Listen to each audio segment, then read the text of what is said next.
Alhamdulillah wa syukurillah wa la hawla wa la quwwata illa billah. Assalatu wassalamu ala rasulillah wa ala alihi wa sahbihi wa mawala. Bapak Ibu yang dirahmati Allah, alhamdulillah kita bisa bertemu lagi di masjid yang kita cintai ini dalam rangka untuk melanjutkan perjuangan kita menjadi seorang hamba dan kemudian memantapkan hati kita dalam iman dan takwa, tentu dalam bingkai rangkaian majelis ilmu. Dan kita masih dalam pembahasan tentang kondisi tempat mustajab doa, tentu agar kita tidak terkotak dengan harus ke tempat-tempat tertentu yang justru malah berenten dalilnya. Dan kita sampai pada tempat yang mustajab yang betul itu, yaitu yang pertama di majelis ilmu.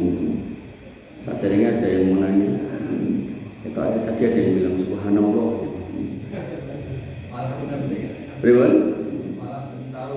Belum tahu. Ada yang mau nanya enggak? Tidak ada.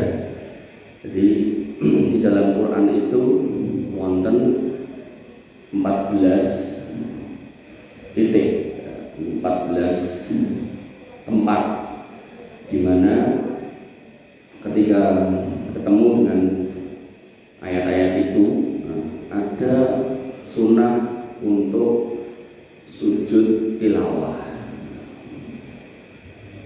Dan dalam sebuah hadis disebutkan bahwasanya ketika seorang itu melakukan sujud tilawah, setan itu posisinya koyo gelo karena dia berusaha untuk mengajak manusia untuk tidak sujud kepada Rabbnya, tapi justru ketika dibacakan ayat-ayat itu kok malah sujud. Dan tata caranya begitu sampai ke ayat itu langsung Allahu Akbar, langsung sujud pindah mawon. Bacaan ini bacaan sujud. Bar niku lajeng ngadeg melih nutuke bacaan ini. Nek ten juz 30 niku ten surat Al-Insyiqaq, ten surat Al-Alaq. Niku enten wasjud wa qarib. Begitu sampai mriku Allahu Akbar sujud ngadeg melih terus takbir ruku. Jadi niku kan pun totokane ayat dan pun nek ayat to. Ngoten. Pripun? Ya, kan tadi saya bilangnya juz 30. Karena cuma juz sudah kita niku 28 berapa ini. Ngoten nggih. Jadi ada 14 tempat. Saya nggak hafal semuanya. Cuman pas pasti ketemu diusahakan untuk sujud. Wajib boten sunah muakkad. Nah, ini kaidahnya ketika kita berjamaah innama ju'ilal imamu liyutamma. Makmum niku nderek imam. Pramila dalam hal yang panjenengan dalam kondisi tertentu mungkin gak yakin itu ikut imam mau. Tapi begitu jenengan yakin itu kudune tasawuf kok malah ngadeg yakin, niku silakan subhanallah. Ngoten nggih. Jadi ketidakyakinan makmum bisa jadi mungkin makmumnya yang nggak tahu, tapi dalam hal jenengan yakin kudune tasawuf kok imamnya malah ngadeg atau kudune napa istilahnya dia harusnya berdiri kok tasawuf meneh gitu kan misal. Maka itu dengan subhanallah kalau untuk yang dengan yakin seperti itu. Tapi kalau dengan sendiri ragu, bisa jadi imamnya yang tahu, panjenengan mungkin belum tahu.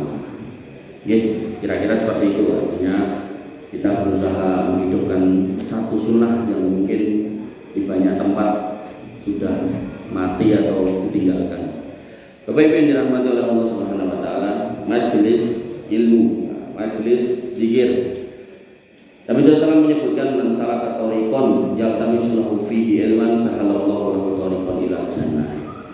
Sapa wong sing berjalan menuju majelis ilmu beriltizam di dalamnya mencari ilmu, berazam, punya kerentek hati sing kenceng nggih golek ilmu, nambah-nambah ilmu, maka Allah akan mudahkan jalan menuju surga. Dan di beberapa tempat niku pengawasan kula niku isine PB sepuh. Bahkan ya kalau yang dulunya pegawai pun pensiun. Jadi memang ketika badan sudah tidak sanggup lagi untuk bekerja, mungkin juga sudah tidak wayahnya lagi untuk macul, maka yang harus kita pahami adalah hakikatnya sebenarnya kita mendekati kematian. Ya semua kita mendekati kematian. Ning makin bertambah usia itu genah bertambah dekat pada kematian. Sehingga orang yang paling cerdas kata Nabi SAW adalah orang yang selalu ingat mati, kemudian mempersiapkan diri. Artinya ketika dengan mungkin di pensiun, saniki pabrik di pensiun.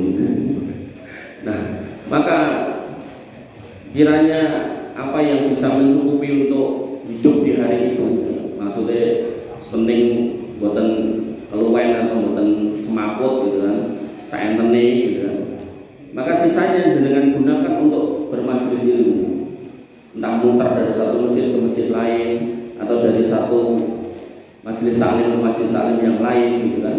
Maka insya Allah itu jauh lebih baik daripada panjenengan di usia yang sudah sepuh memaksakan diri untuk mengejar dunia atau berlomba dengan anak-anak muda mengejar dunia, bahkan sampai ada beberapa orang-orang dan orang-orang tua yang dia itu sampai tetap di tempat-tempat kemaksiatan kayak zaman Nobien gitu. Maka ya Allah, tadi malam hari Selasa kalau ngisi pengawasan itu dan salah satu masjid di Pes itu enten piai itu, tadi masjid itu dulu dirintisan di atas beli, terus lama-lama ramai, kegiatannya banyak, operasionalnya butuh banyak, sampai akhirnya kasih minus gitu kan.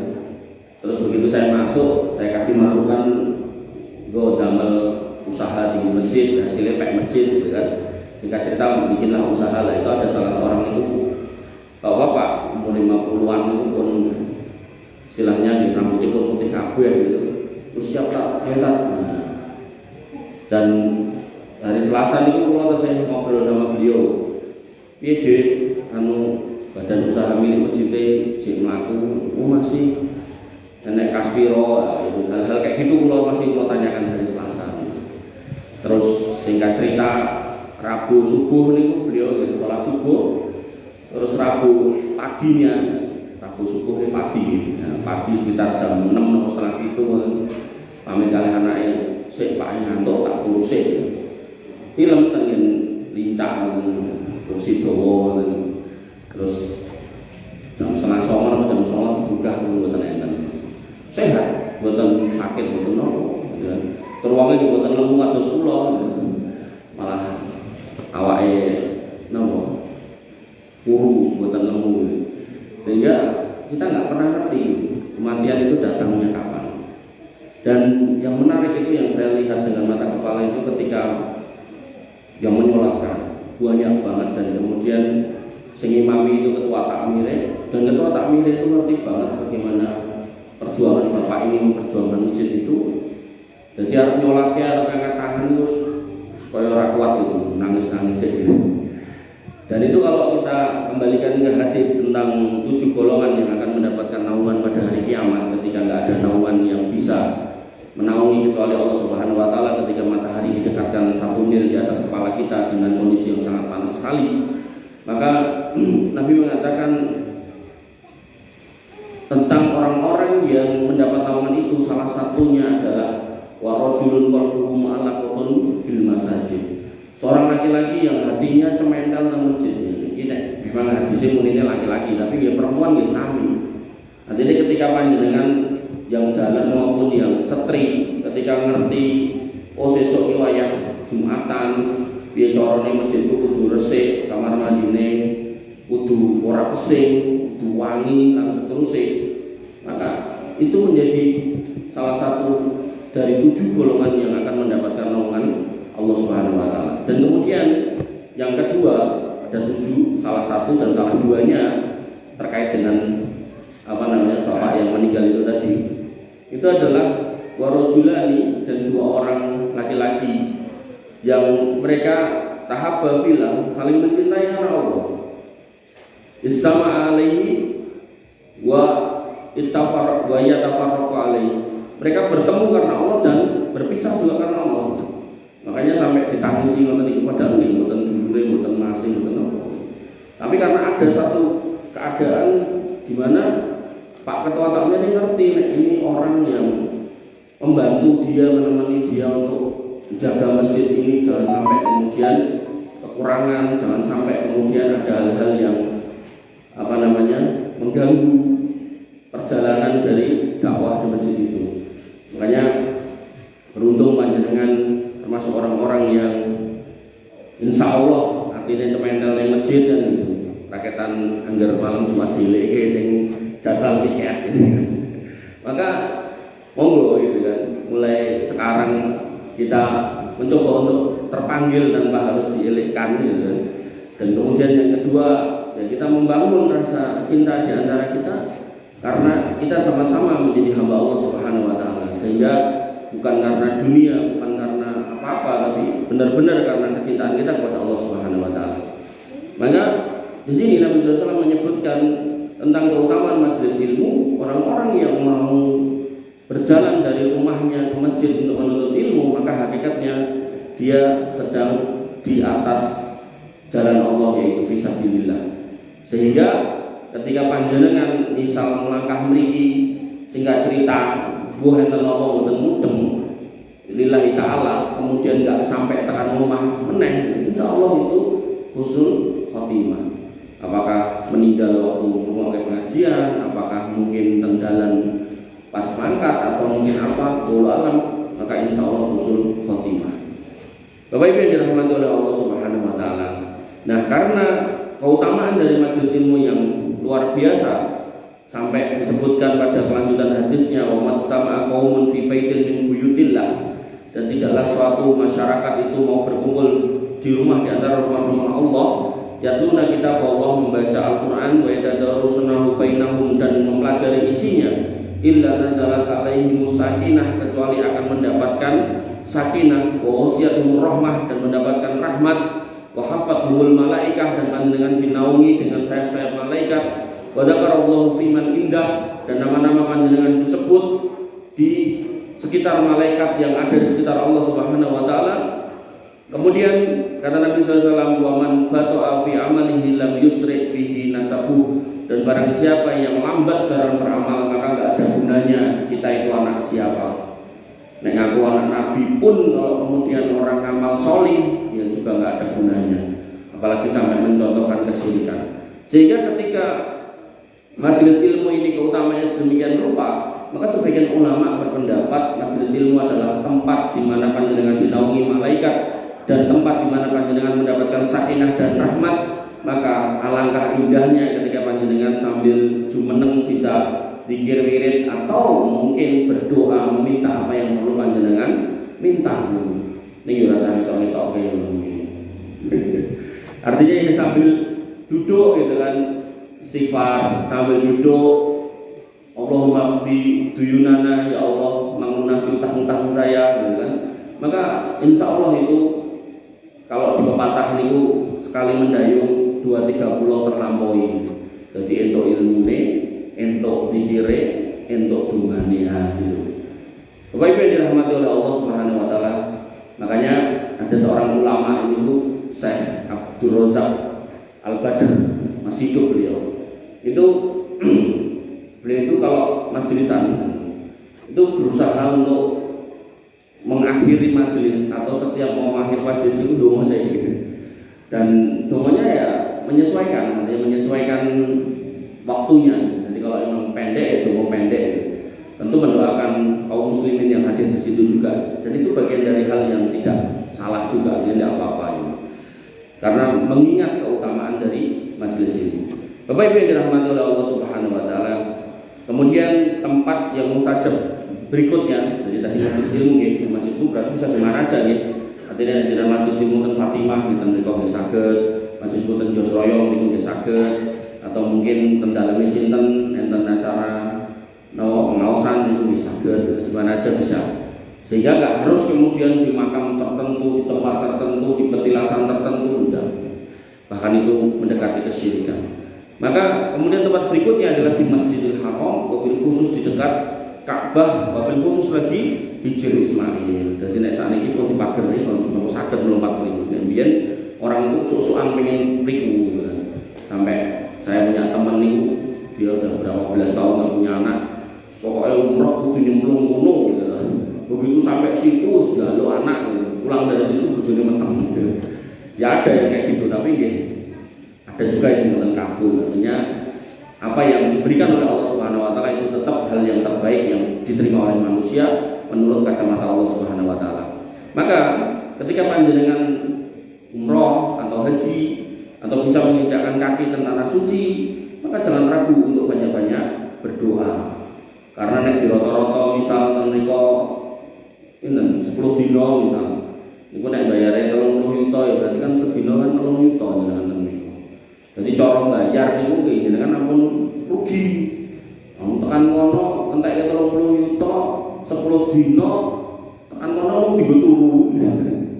Ampun, piye carane jenengan ten Masjid Haram lho. Nek mantuk senderan ten golek cagak nang tembok cedak mriku jenengan senderan miten mriku tangi cekek kalau wiritan meneh pikir meneh gitu kan. Mung 10 dino gitu kan. Artinya eman-eman kalau kemudian tidak dimaksimalkan. Maka Nabi SAW bersabda, "At-tawafu bil bait salatun illa innallaha ahalla fihi an nutqa faman natiko fala yang tikna illa bi khair." Tawaf di sekitar Ka'bah itu juga bagian dari ibadah sholat, kecuali bahwa Allah membolehkan berbicara di dalamnya. Artinya kadang itu ada orang berbicara, tawaf ini boleh. Tawaf terus janjian nganggo seragam, jadi nek ten TV nganti ketok sak blok abang apa kuning apa ijo apa biru ya. Iki wong Indonesia biasanya gitu kan. Nah, terus ya kudune sambil muter niku maca Quran entuk, wirid entuk, zikir entuk, istighfar entuk, donga entuk, kudune niku. Ning sebagian orang malah ngobrol gitu kan. Ambilmu kok seragammu abangnya wis bladus iki ngomong nek apa terus kowe mau mangan apa, kowe mau tuku apa, wis kok ndi wae, piknik ning ndi wae. Nah, hal kayak gini nih rugi. Artinya ketika panjenengan bisa sampai sana, ya silakan kalau mau bareng-bareng nih pastikan jenengan di sana itu tidak mengucapkan atau berbicara hal-hal yang tidak bermanfaat. Sampai Nabi SAW mengatakan faman natiko fala yantikna illa bi khair. Maka barang siapa yang kemudian mau berbicara, maka jangan sampai berbicara kecuali yang baik-baik. Sematan ugi ten niku sa'i niku. Ten sa'i kan kudune nggih paling mboten robana atina fid dunya hasanah wa fil akhirati hasanah. Niku enten piyai menika niku mutawife malah mimpin maca yalal waton.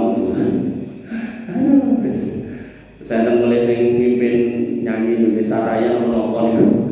Nggih, dadi nek jenengan milih biro haji umroh niku nggih. Mang pilih sing tenan-tenan cetha ngoten lho, ampun sing marai puspra jenengan mriku. Cara umroh niku sakniki rata-rata pun 30-an juta, kecuali sing hari-hari biasa, hari-hari yang tidak rame. Haji niku nggih pinten 59 gitu. Aduh rono wacanane aneh-aneh gitu kan. Ampun gitu. Artinya jangan disia-siakan. Apa boleh nek sampai panjenengan nah ini berada di Padang Arafah. Padang Arafah niku tempat wajibnya dari haji. Artinya ketika seorang yang haji gak wukuf di Arafah, hajinya gak sah. Sampai Nabi mengatakan al-hajju Arafah, haji itu ya Arafah. Sehingga orang-orang yang sakit di rumah sakit itu sama pihak rumah sakit begitu donge wukuf itu gimana caranya dibawa ke sana pakai ambulan. Jadi dilebokke ning batas Arafah, ada blok tertentu niku gitu. Rakyatan niku diselehke gitu. Tapi nek sing normal kan ada tenda-tendone. Dalam rangka biar dia enggak batal hajinya, biar hajinya sah gitu. Nah, ten niku matahari tergelincir, artinya masuk waktu zuhur sampai maghrib itu waktu mustajab untuk berdoa, dan memang diperintahkan untuk berdoa. Dan Nabi selama itu tuh doa kalian ini. Nah kita kadang setengah jam, kalau merasa setengah jam makmuman kalian saya sudes. Niku nek Ramadan hari yang terakhir itu kan khataman Quran, jadi tarawih itu 30 juz itu nek wis meh khatam niku mungkin saya sudes niku. Dan itu donga kudutnya mergo khatam Quran niku iso meh setengah jam. Niku kula ngangkat lho ngomong gitu. Artinya Nabi itu sampai kuat ngoten niku. Nah, panjenengan gitu kan yang mau haji khususnya latihan. Latihannya nopo? Yo mboten kudu ngangkat ya. Maksudnya nek saged ngangkat ya monggo, tapi paling mboten. Kalau ini adik ipar kula, ibu kula, pak kula tukoke buku. Buku saya nek buku donga kula tukoke. Niki kula pilih buku donga sing saya. Jadi kula sanjang niki mang waos ket awal tekan akhir, mungkin rampung mang baleni melih. Karena baleni teng Arafah niku nggih mboten saged ben taun to. Antrine wis 30 sekian tahun, mengko nek daftar neh, antrine yo semono oleh gitu. Nggih mungkin nek umure dawa nek mboten gitu. Nah, maka karena kesana itu cuma sekali seumur hidup, dan misalkan dengan terpanggil untuk kesana, ya caranya ini wong mangkat dos buku donga-donga sing donga niku sing bener, donga mboten sing aneh-aneh nggih. Nah, di situ kemudian dengan baca dari awal sampai akhir, baleni meneh awal sampai akhir, baleni meneh. Nah, baleni ping 100 Mas, apa-apa gitu kan. Daripada jenengan ngetokke HP, akhirnya nonton medsos atau delala di sini dangdutan lah, serahkan karuan.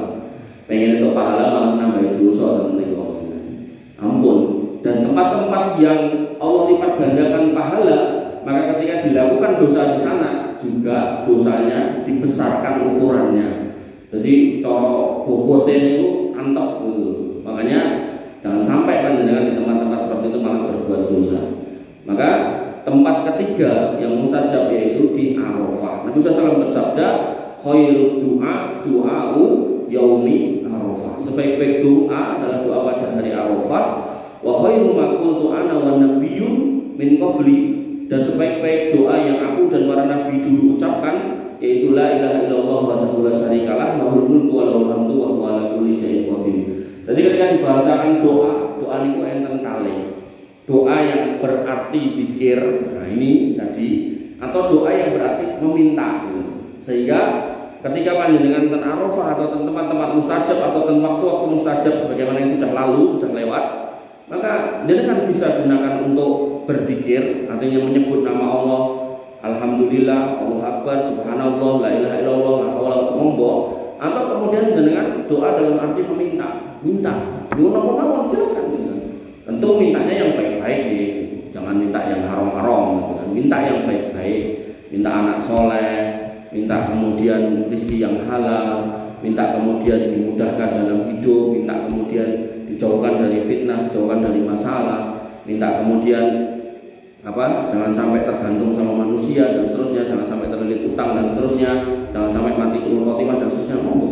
Kalau ngerti bahasa Arab monggo, kalau kamu pakai bahasa Indonesia monggo selama tidak di dalam sholat. Artinya kalau kondisi jenengan dalam sholat, entah sujud, entah tasyahud dan seterusnya, maka alangkah bagusnya kalau doanya doa bahasa Arab. Tapi kalau di luar itu silakan mau pakai bahasa Jawa monggo, bahasa Indonesia monggo, bahasa Inggris monggo, bahasa Cina monggo nek saged gitu kan. Nah, maka apapun pilihan jenengan insya Allah ngerti. Maka dalam konteks Arafah memang Nabi mengatakan yang utama adalah la ilaha illallah wa la syarikalah lahul mulku wa lahul hamdu wa huwa ala kulli syai'in qadir. Tapi kalau panjenengan kemudian sisipkan doa-doa permintaan itu juga tidak salah. Sebagaimana juga ketika 10 malam yang terakhir Ibunda Aisyah bertanya doa apa yang terbaik, kata Nabi SAW, Allahumma innaka afuwun tuhibbul afwa fa'fu anni. Nah jenengan pun donga niku terus arep njaluk liyane atau maca liyane nggih angsal. Mboten kedah niku tok mboten. Tentu setiap orang punya kebutuhannya masing-masing. Bapak Ibu yang dirahmati oleh Allah Subhanahu wa taala, sekali lagi saya mengingatkan ketika panjenengan sampai di sana, jangan sia-siakan kesempatan panjenengan sudah menginjakkan kaki jauh-jauh ke sana, namun dengan membayar atau mengeluarkan biaya yang lumayan. Artinya dengan umroh biasa niku pada low season itu musim yang tidak banyak orang ke sana, itu masih 20-an, ada yang 23, ada 24, 25 gitu kan. Tapi high season itu sing rada padet itu udah 30-an. Nah, oleh Ramadan itu rata-rata itu pun 50-an Ramadan. Ada yang sampai 60 gitu kan, tergantung birunya. Niku mungkin tergantung jauh deketnya hotelnya. Nek rada adoh ya rada murah, tapi bener-bener dengan olahraga gitu. Bapak Ibu yang dirahmati oleh Allah Subhanahu wa taala. Kemudian tempat berikutnya yaitu di Jamarot, tempat melempar batu saat haji.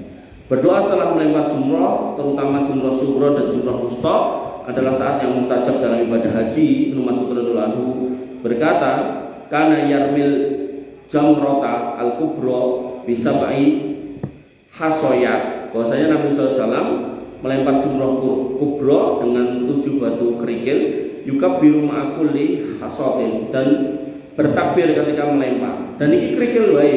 Jadi kadang ada orang sing mungkin dari kecil sekandang itu sing dilempar setan, akhirnya ra mantep nek nganggo kerikil gitu, akhirnya nggo sendal muncul gitu.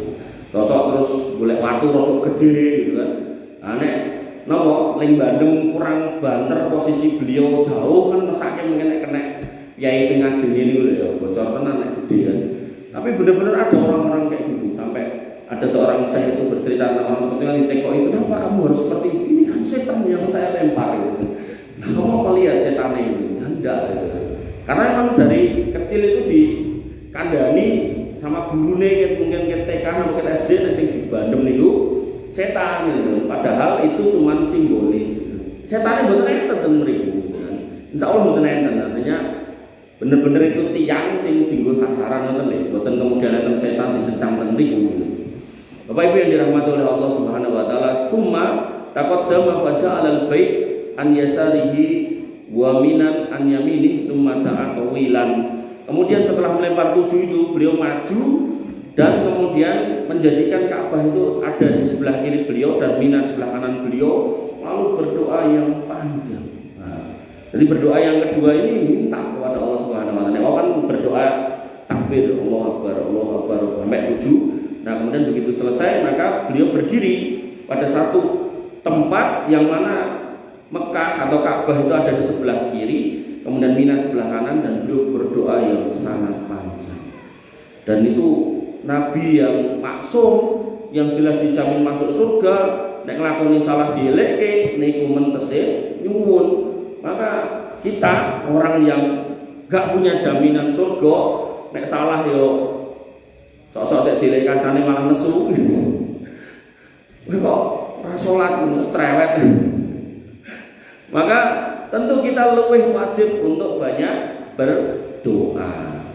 Bapak Ibu yang dirahmati oleh Allah Subhanahu wa taala, niku nek ten komplek Mekah niku kalan sakitare sampai Arafah neka. Ketika panjenengan ke Masjid Nabawi, maka Nabi SAW punya kalimat yang indah, mabaina baiti wa mimbari. Jadi Nabi itu rumahnya nemplek masjid zaman itu, yang sekarang jadi kuburan kan? Kuburan beliau. Loh, berarti Nabi dikuburkan di rumah, berarti aku sampeyan tak kuburkan di rumah wae, ngoten nggih. Jadi kenapa Nabi dimakamkan di situ? Karena dikhawatirkan nanti nek di luar, nanti kemudian diagung-agungkan sama orang setelahnya. Termasuk oleh Nabi juga untuk kemudian dimakamkan di rumah Aisyah, maka beliau dimakamkan di situ. Dan Abu Bakar juga meminta untuk kemudian dimakamkan di dekat Nabi SAW. Umar juga demikian. Dan cuma 3 orang itu, Nabi, kemudian Abu Bakar dan Umar. Ini orang-orang yang paling utama dalam Islam. Dan dulu zaman dulu, nah, mungkin dengan berarti untuk kuburan yang masjid atau kuburan yang lain masjid gitu. Zaman dulu itu rumah di sebelah masjid. Jadi bukan masjid enten terus dikai kuburan, atau bukan kuburan terus dikai masjid, bedakan. Jadi zaman dulu itu rumah sendiri, masjid sendiri. Nah memang rumahnya itu nempel dengan masjid, sehingga nanti ada riwayat ketika Nabi SAW itu itikaf, Nabi itu dibukakan jendela, kemudian Nabi namun ngetok ke Mustofa ya. Nah niku kayak nyisiri ya, ngoten tok. Jadi nggak sampai keluar mereka ngoten mboten. Nah qadarullah meninggal dimakamkan di situ. Pas dimakamkan di rumahnya itu ya terpisah gitu. Jadi nggak ada orang sholat di sana, nggak ada gitu kan. Nah kemudian Nabi SAW punya kalimat yang indah, yaitu antara rumah dan mimbar. Misalnya mimbar ini, berarti kan saya daerah sama ini, nah itulah raudhah gitu kan.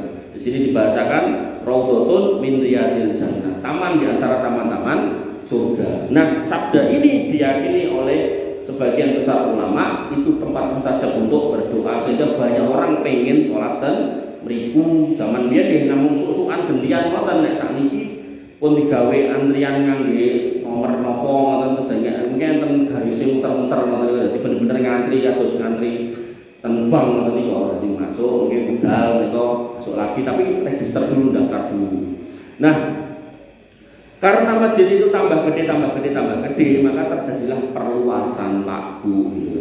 Nah perluasannya itu dikonsultasikan oleh para ulama, sempat terjadi perdebatan apakah perlu dipindahkan apa enggak. Singkat cerita enggak, dan masjid itu didesain sedemikian rupa sehingga tetap dinyatakan oleh para ulama di sana terpisah dengan makamnya. Jadi boten wong sujud madhep makam wonten boten, sehingga nanti dalam bab masjid yang dekat kuburan misalnya, mriku kuburan misal gitu kan, niku jenengan enggak dihitung sholat rukuk sujud madhep kuburan ketika enten temboke melih ngoten niku. Tapi nek los boten enten, nah jenengan sujud ning arep kuburan niku boten ento. Tapi nek niku enten batese ya, maka dalam konteks rumah Nabi niku nggih enten temboke muter ngoten niku. Sehingga orang-orang yang sholat di sekitarnya itu tidak dianggap sholat kepada kuburan Nabi Shallallahu Alaihi Wasallam. Dan Nabi waktu hidup, mungkin pernah tak sampaikan di sini, Nabi mengatakan lata ja'alu qabri idan, jangan kamu jadikan kuburanku sebagai tempat perayaan. Dan dongone kabul sampai hari ini. Jadi kuburannya Nabi itu dijogo tentara. Wong-wong sing ajeng aneh-aneh ten mriku ken lunga. Nek nekat wegah lunga ya ditutup gitu kan. Artinya Nabi meminta dan Allah kabulkan, nah itu pun pas gitu. Makanya apa yang dengan saksikan hari ini tentang Mekah Madinah, insya Allah itu bagian dari terkabulnya doa Nabi Ibrahim, lajeng Nabi Muhammad SAW. Termasuk Mekah ini sampai dikatakan hadal baladil amin, sebuah kota negeri yang aman. Dan mereka dengan aman gitu. Aman dalam artian bukan berarti terus iso sak-sake mboten. Maksud saya gitu, ketika dengan berlaku ngapunten, berlaku aniaya, berlaku dolim, menyakiti orang ya cekel tentara, cekel polisi. Nah emang nopo nyolong ya ketok kanan gitu, sehingga orang gak berani aneh-aneh kan mereka mboten mantul kecuali bener-bener wong sing bener-bener mbuh ra duwe rasa napa-napa gitu. Nggih. Bapak Ibu yang dirahmati oleh Allah Subhanahu wa taala, raudhah. Lah niki kula sampai ada sebuah video Habib Syekh niku sampai mengatakan pas beliau teng makam Tarim niku ngomong ini makam Habib Fulan karo Fulan, antara dua makam ini adalah raudhatun min riyadil jannah lu. Gila ngawur ini. Artinya ketika saya tadi ngomongkan hadis ini ngomong Nabi, dan Nabi memang sudah mengatakan alaikum bisunnati wa sunnatil khulafair rasyidin. Jadi agama itu dibangun di atas sunnahku, hadisku, omonganku, ucapanku, dan atau ucapan para khulafaur rasyidin. Lah iki sapa gitu. Sampai mengatakan bahwasanya raudhatul jannah enek ning Tarim antara kuburan Habib ini dan itu sudah khurafat yang luar biasa menyesatkan. Wonten nggih namung Madinah mriku. Makanya ketika dari berapa minggu yang lalu kita bahas tempat-tempat mustajab, waktu-waktu mustajab, itu selalu saya sampaikan hadis, bukan perkataan Habib Fulan atau Kiai Fulan atau Ustaz Fulan, mboten hadis, Pak. Artinya itu sudah paten aturannya, sudah baku tempatnya, waktunya, kondisinya. Udah termasuk ketika pitik peluru, ngoten. Engko kemudian duwe kewan apa anu berarti nek pas tilangnya muni kae ya termasuk lho. Hadise pitik kok ora mboten ngomong tilang. Artinya jangan kemudian napa istilahnya grambyang nang pundi-pundi sampai kemudian jenengan melu ucapan orang-orang yang mungkin tidak berdasar pada hadis. Nah, saiki makame Habib itu kan juga belum lama kan, artinya belum tidak pada zaman Nabi SAW dulu gitu kan. Kemudian kok dikatakan itu termasuk Raudhatul Jannah, itu logikanya piye gitu. Ya, betul masuk akal. Sampai mereka ada yang mengatakan tiang masjid ditarik itu sampai ada yang jadi wali. Iya coba. Tiang masjid itu jadi wali. Terus ngomongnya tidaklah anak yang lahir di sana sebelum tumbuh kumis pasti sudah jadi wali. Piye coba. Tukang tambal ban itu coba delok tukang tambal ban aja joki wali. Ya, bukan ngeremehin tukang tambal ban atau apa, cuma maksud saya jangan dulu lah jadi manusia. Nek memang ada dalilnya silakan. Nek memang ada nasnya silakan. Tapi kalau nggak ada, nggak usah menjual agama seperti itu. Bapak Ibu yang dirahmati oleh Allah Subhanahu Wa Taala. Lalu ada lagi Masjid Quba. Masjid Quba adalah masjid yang pertama dibangun Nabi SAW ketika masuk Madinah. Nah, Nabi SAW bersabda, "Man tatahhara fi baitihi summa ata Masjid Quba fa shalla fihi sholatan kana lahu ka ajri umratan." Siapa yang wudu di rumahnya atau nek dengan omahe Indonesia mriko berarti ning hotel gitu kan. Atau hotel wis berwudu tekan ngono ngentut ya wudu ten mriku nggih enten kerane. Lalu datang ke Masjid Quba dan sholat di dalamnya, maka akan mendapatkan pahala seperti pahala umroh. Nah, keutamaan ini oleh sebagian ulama dianggap bahwasanya Masjid Quba itu termasuk tempat yang baik untuk berdoa. Terakhir terkait dengan tempat, tadi kan yang disebutkan di Mekah, di Madinah, nah maka ini bisa di mana saja, yaitu ketika panjenengan sedang sujud. Artinya dengan sholat teng omah nggih saged, dan masjid nggih saged, sholat teng musala pundi mawon nggih saged, misal dengan nembe kesah mampir pom bensin, sholat teng pom bensin niku mboten teng sing yo ngisi bensine tapi teng musolane gitu kan. Nah, maka niku nggih saged. Nabi mengatakan aqrabu ma yakunul abdu mir rabbih, papan panggonan sing seorang hamba itu paling dekat dengan Rabbnya, wa huwa sajid, ketika dia itu sedang sujud, fa'aksirud doa, maka nek jenengan sujud mang kata-kata lindungo, sehingga ketika panjenengan ten omah ajeng mangkat terus adzan ajeng mangkat tak sholat sunnah ning omah sumangga mang sujud sing kathah. Atau misal dengan pergi mriki gitu kan, wah ketoke komate jek 5 menit engkas, salatnya 2 rakaat tapi 5 menit ya mantep niku. Sujud sing kathah, donga sing kathah, dan itu bisa dilakukan di mana aja. Artinya jangan sampai jenengan kemudian punya pendapat, wah tadi disebutkan Mekah, Madinah, Kuba segala macam, mungkin Al-Aqsa juga, wah kon mau nang duwe kapan ning arep rono, kaya ning ngimpi wae. Nah, maka ketika memang jenengan itu posisinya, nah, pas sujud sak gon-gon sujud, artinya dalam kondisi sholat dimanapun, panjenengan banyak-banyak berdoa, nek perlu doa supaya bisa ke sana, dan Allah Maha mengabulkan doa. Insya Allah kabul tenan ini. Pernah ada? Bapak Ibu yang dirahmati oleh Allah Subhanahu Wa Taala, niki nggih tempat-tempat yang mustajab. Saya cuplikan tadi sebagian. Insya Allah kita lanjutkan tentang orang-orang yang mustajab di pekan yang akan datang. Kurang lebihnya saya mohon maaf. Assalamualaikum warahmatullahi wabarakatuh. Assalamualaikum.